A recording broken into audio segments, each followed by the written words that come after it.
సెలవులు అయితే అయిపోయండి. పిల్లలు మళ్ళీ హాస్టల్కి అయితే రిటర్న్ అయిపోవడానికి లగేజ్ అంతా ప్యాక్ చేసుకున్నారు. మా పాప అయితే బాయ్ కూడా చెప్పేస్తుంది. మొత్తం లగేజ్ అంతా ప్యాక్ చేసుకొని క్యాబ్ బుక్ చేశారండి. క్యాబ్ అతను ఇంకా రాలేదన్నమాట, బయట వెయిట్ చేస్తున్నారు.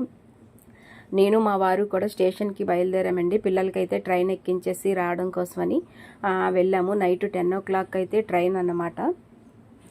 స్టేషన్కి అయితే వచ్చేసామండి. మా వారికి కూడా సెలవులు 2 monthsేనండి. కాకపోతే ఏంటంటే 1 month లేట్గా వచ్చారు ఆయన. పిల్లలతో స్పెండ్ చేయడానికి 1 month మాత్రమే అయ్యింది. వాళ్ళు కూడా పాపం చాలా ఫీల్ అయ్యారు. మళ్ళీ వాళ్ళ డాడీ ఊరెళ్తే మళ్ళీ నెక్స్ట్ 2 years తర్వాత మాత్రమే వస్తారనమాట.